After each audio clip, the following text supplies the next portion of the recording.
हमने कल अभाज्य गुणनखंड के बारे में पढ़ा था, तो आगे हम चलते हैं। आज अभाज्य गुणनखंड से रिलेटेड जो क्वेश्चंस हैं उनके ऊपर हम आज बात करेंगे, और एक्सरसाइज है जो हमारी उस पे हम क्वेश्चंस सॉल्व करेंगे। कल हमने कुछ एग्जांपल देखे थे, तो उन एग्जांपल को हम सॉल्व करते हुए आगे बढ़ते हैं। तो हमारी जो एक्सरसाइज है 2.2 उसके जो क्वेश्चंस करने वाले हैं हम, ठीक है। तो देखिए मैं आपको कुछ क्वेश्चंस नोट करवाता हूं, तो आप चाहें तो उन क्वेश्चंस को या तो घर पर बैठकर सॉल्व कर सकते हैं। जिनके पास बुक्स है वो ऑलरेडी जैसे ही एक्सरसाइज का थ्योरी यानी कि एक्सरसाइज की जो थ्योरी होती है वो जैसे ही कंप्लीट हो आप उसको सॉल्व कर सकते हैं। अगर आपके पास गाइडलाइन के लिए बुक्स नहीं है तो आप ऑनलाइन डाउनलोड कर सकते हैं, और नहीं है तो मैं यहाँ पर डेली टू डेली आपको क्वेश्चंस भी दूंगा और एक्सरसाइज क्वेश्चंस सॉल्व करवाऊंगा, ठीक है। तो देखिए हमने कल अभाज्य गुणनखंड के बारे में पढ़ा था, कुछ क्वेश्चंस भी आपको मैंने प्रोवाइड करवाए थे, और आज हम एक्सरसाइज के क्वेश्चंस कर रहे हैं, ठीक है। तो देखिए पहला क्वेश्चन है आपका अभाज्य गुणनखंड कीजिए, ठीक है। तो उसमें से मैं एक दो क्वेश्चंस आपको सॉल्व करके बताऊंगा, ठीक है। तो क्वेश्चन से आपके देखिए फर्स्ट क्वेश्चन है अभाज्य गुणनखंड कीजिए। क्या कीजिए? अभाज्य गुणनखंड कीजिए, गुणनखंड कीजिए, ठीक है। तो इसमें जो फर्स्ट है वो दिया हुआ है 468, मैं यहां नोट कर देता हूं। सेकंड है आपके पास 945, और इसके पास जो थर्ड दिया हुआ है, थर्ड है 140, और फोर्थ जो दिया हुआ है आपको वो दिया हुआ है 3825, 3825, ठीक है। ये 3825, और जो पांचवा है वो है 20570, ठीक है। तो आपके पास ये 5 क्वेश्चंस हैं। कितने क्वेश्चंस है? 5 क्वेश्चंस है। इनको आपको क्या करना है? अभाज्य गुणनखंड करने हैं। तो इसमें से मैं मोस्टली एक काम करता हूं, मैं केवल 2 सॉल्व कर रहा हूं, एक पहला और एक चौथा, ठीक है। बाकी आपको करने हैं। तो फर्स्ट को हम क्या कर रहे हैं? सॉल्व कर रहे हैं। फर्स्ट है आपका 468, तो 468, तो इसको 2 से डिवाइड करेंगे तो ये हो जाएगा 2 टाइम, 3 टाइम, 4 टाइम, ठीक है। फिर वापस इसको मैं किससे करूंगा? 2 से करूंगा, 117, ठीक है। कल हमने बात करी थी, अब ये जो 117 है ये 2 से विभाजित नहीं है, तो फिर इसको 3 से विभाजित करना है। अब 3 से विभाजित करना है तो 3 से विभाजित करने के लिए मैंने आपको बताया था कि इनके अंकों का योग 3 का गुणज होना चाहिए। तो 7 और एक 8 और एक 9, कन्फर्म है ये 3 से डिवाइड होगा। तो 3 से करें तो कितने टाइम? 3 टाइम। 3 3 जा कितने होते हैं? 9, यानी कि 3 3 9, 3 बार गया 2, और ये कितना हो गया? 27। तो 3 नाम 27। फिर किससे डिवाइड करेंगे? 3 से, ठीक है। तो 3 एक 3, तो कितना हो गया? 13, और 13 क्या है आपकी? अभाज्य संख्या, तो 13 में 13 का भाग देंगे तो इसके गुणनखंड क्या हो जाएंगे? इसके जो गुणनखंड बनेंगे मैं यहां लिख देता हूं। तो 468 के जो गुणनखंड होंगे, 2 की पावर कितने टाइम है? 2 टाइम। 3 कितने टाइम है? 2 टाइम, और ये हो गया 13। तो इसके क्या हो जाएंगे? अभाज्य गुणनखंड हो जाएंगे। इसी तरह इसका फोर्थ लेते हैं। फोर्थ में क्या है? 3825। तो सबसे पहले 2 का भाग नहीं जाएगा। क्यों नहीं जाएगा? क्योंकि इकाई अंक सम संख्या या 0 2 4 6 8 नहीं है। तो हम किसका देते हैं? 3 का। 3 का देने के लिए आप इनके अंकों का योग जोड़ लीजिए। तो 8 और 2 10, 10 और 3 15, ये 10 और 5 15, और 3 18। तो कंफर्म है 3 का भाग जाएगा। तो 3 एकम 3, और ये हो गया 3 दूनी 6, तो 6 होते ही आपके पास 2 बचे, 7 या 21, और ये 5। वापस हम देखते हैं, 7 और 5 12, 13 14 15, तो वापस 3 का भाग जाएगा। तो ये कितनी बार जाएगा? 425 बार, ठीक है। 425 में वापस 3 का भाग देके देखते हैं। 4 और 2 6, 5 11, 3 का गुणज नहीं है, तो किसका जाएगा? 5 का। 5 का देंगे तो कितनी बार जाएगा? देखो पूरे 4 में भाग नहीं जाएगा 5 का, तो फिर किस में देंगे 42 में। 42 में 5 का भाग देंगे 8 5 40 और ये हो गया 85। तो इसमें 5 का भाग देंगे तो ये हो जाएगा 17 5 85। ठीक है, तो ये इसके गुणनखंड हो गए। तो गुणनखंड क्या हो जाएंगे 38 25। तो क्या हो जाएगा आपका 3 का स्क्वायर 5 का स्क्वायर और ये हो जाएगा 17 का स्क्वायर। तो इसके गुणनखंड ये हो जाएंगे। ठीक है, तो आपको 2 मैंने सॉल्व करवा दिए हैं, बाकी 3 आपको खुद को सॉल्व करने हैं। ठीक है, तो क्वेश्चन नोट कर लीजिए और ये भी नोट करना चाहे तो नोट कर लीजिए। ठीक है,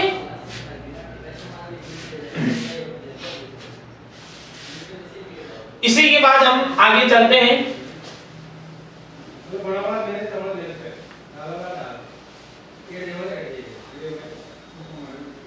ठीक है, साथ के साथ क्वेश्चन नोट कर लें ताकि फिर आपको मैं जब रफ करूं तो फिर ये क्वेश्चन रफ नहीं हो। ठीक है, इरेज करूं। ठीक है, तो उस टाइम विशेष ध्यान रखें।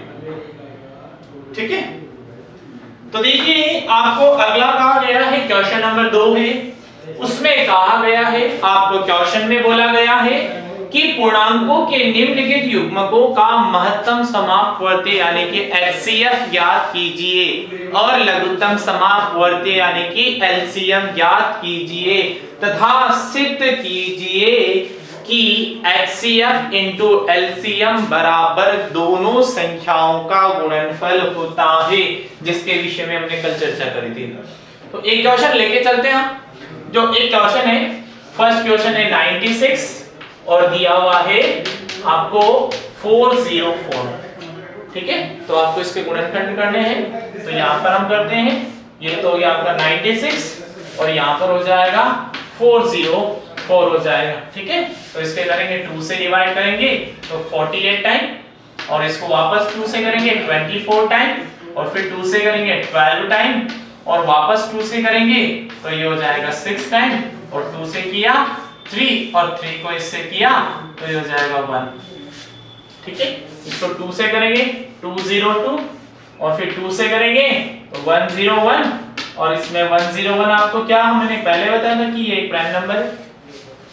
ठीक है, तो हमको क्या करना है, इसका फैक्टर लिखेंगे 96 के 2 की पावर कितने टाइम 1 2 3 4 5 कितने टाइम 5 टाइम और 3 कितने टाइम 1 टाइम 3 की पावर 1। इसी तरह यहां से चलेंगे 404 तो 404 में चलेंगे 2 की पावर 2 और 101। तो यहां पर मैं यहां पर नोट करता हूं HCF कल पढ़ा था मैंने, कल बताया था, एक बताई थी।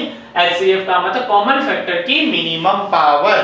तो इन दोनों में कॉमन कौन है 2 और इन दोनों में मिनिमम पावर किसकी है केवल 2 की। तो 2 यानी कि कितना हो जाएगा 4 हो जाएगा। ठीक है, इसके बाद सेकंड चलते हैं LCM। LCM में हमने आपको बताया था सभी फैक्टर की मैक्सिमम पावर। तो सभी फैक्टर कौन कौन से 2 है, फिर यहाँ पर क्या दिया हुआ है 3 है, फिर क्या दिया हुआ है 101 यही दिया हुआ है। 2 की मैक्सिमम पावर 5, 3 की मैक्सिमम पावर 1, फिर ये इसमें इंक्लूड हो गया और 101। तो ये हो जाएगा आपका 2 की पावर 5 का मतलब कितना 32, ये हो गया 3 और ये हो गया 101। यानी कि इसको इससे करेंगे तो ये हो जाएगा 96 और ये हो जाएगा 101 ये हो जाएगा, यानी कि हो जाएगा 9696। तो ये इनका HCF और क्या आया LCM। जबकि आपको प्रूफ क्या करना है कि इनका HCF और LCM का जो मल्टीप्लाई है वो इन दोनों संख्याओं के मल्टीपल के बराबर है। ठीक है, तो सबसे पहले मैं क्या करता हूं सत्यापन। ठीक है, तो सत्यापन करते हैं। तो सत्यापन में हम क्या करेंगे HCF इंटू LCM क्या हो जाएगा। HCF आपके पास कितना है 4, ये हो जाएगा 9696। तो इसको मल्टीप्लाई करेंगे तो 6 4 जा कितने होते हैं 24, कैरिंग कितना बचा 2। ठीक है, तो 2 बचा, ये कितना हो जाएगा 9 4 जा 36। ठीक है, ये 6 4 जा 24, 2 कैरिंग यहां से मतलब 6 चौक 24 24 का हमने लिया 4, कैरी कितना बचा 2, और ये हो गया 9 चौक 36, 36 और 2 38, और फिर कितना बचा आपके पास 3, और फिर 6 चौक 24, 24 और 3 कितने 27, ठीक है। और उसके बाद आपके पास कितने बचे 2 बचे, तो ये हो गए कितने 4 नाम, ये 4 नाम 36, 36 और 2 कितने हो गए 38, ठीक है।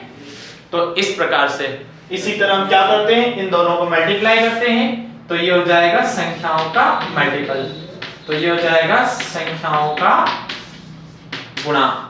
कैसे करेंगे, ये 96 और ये हो जाएगा 404, ठीक है। तो इनको हम मल्टीप्लाई करेंगे तो ये कितना हो जाएगा, यहां से हो जाएगा 38784, ठीक है। तो ये इस प्रकार से हुआ, ठीक है, ठीक है। तो नोट कर लें,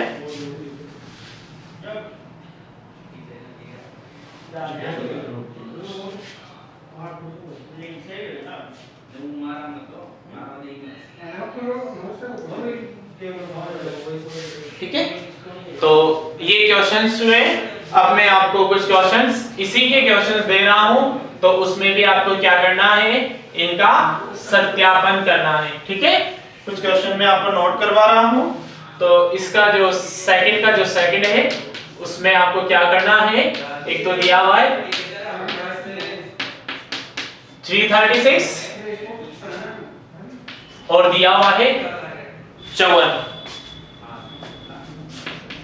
ठीक है। इसी के बाद है नंबर और 144, तो आपको इनके लिए HCF निकालना है अभाज्य गुणनखंड द्वारा, और इनका क्या करना है HCF into LCM, और संख्याओं का गुणनफल ये दोनों क्या होना चाहिए, बराबर होना चाहिए। अगला क्वेश्चन है आपके लिए, इसके लिए आपको क्या करना है, ठीक है। तो अगला क्वेश्चन आपको वही दिया हुआ है। अगले क्वेश्चन में आपको HCF और LCM निकालना है, ठीक है। अब जो क्वेश्चन आएगा उसमें 3 संख्याओं का आएगा, तो वो क्वेश्चन मैं आपको नोट करवा देता हूं, तो आपको डायरेक्टली वो क्वेश्चन सॉल्व करने हैं। तो जो फर्स्ट है उसमें दिया हुआ है 12, 15 और 21, ठीक है, 21, ठीक है, 21। इनका आपको HCF भी निकालना है, LCM निकालना है, गुणनफल नहीं निकालना, केवल क्या क्या निकालना है, HCF और LCM, ये दोनों आपको क्या करने हैं, फाइंड करने हैं, ठीक है। इसका सेकंड है वो दिया हुआ है 24, 15 और 36, 17, 23 और 29, और फोर्थ नंबर क्वेश्चन 672 और दिया हुआ है 120, और लास्ट है इसका जो 40, 36 और 120, 126, और 6 नंबर का जो क्वेश्चन है उसमें दिया हुआ है आपको 8, 9 और 25, तो इन सब के लिए आपको HCF और LCM निकालना है, ठीक है। बाकी फिर जो क्वेश्चंस हैं उनके ऊपर हम कल डिस्कस करेंगे, ठीक है। आज के लिए इतना सही होमवर्क है आपके लिए, तो ये आपका होमवर्क है, तो आपको एक घर से सॉल्व करना है, और इससे रिलेटेड LCM HCF से रिलेटेड क्वेश्चन हम कल करेंगे, ठीक है। और साथ ही हम कल यूक्लिड विधि द्वारा HCF निकालना सीखेंगे, ठीक है। अगर दो संख्याओं का यूक्लिड विधि से HCF निकल जाता है तो फिर LCM हम फॉर्मूले से निकाल सकते हैं। फॉर्मूला आपको पता है, A into B equal to LCM into LCM, ठीक है। आज के लिए धन्यवाद।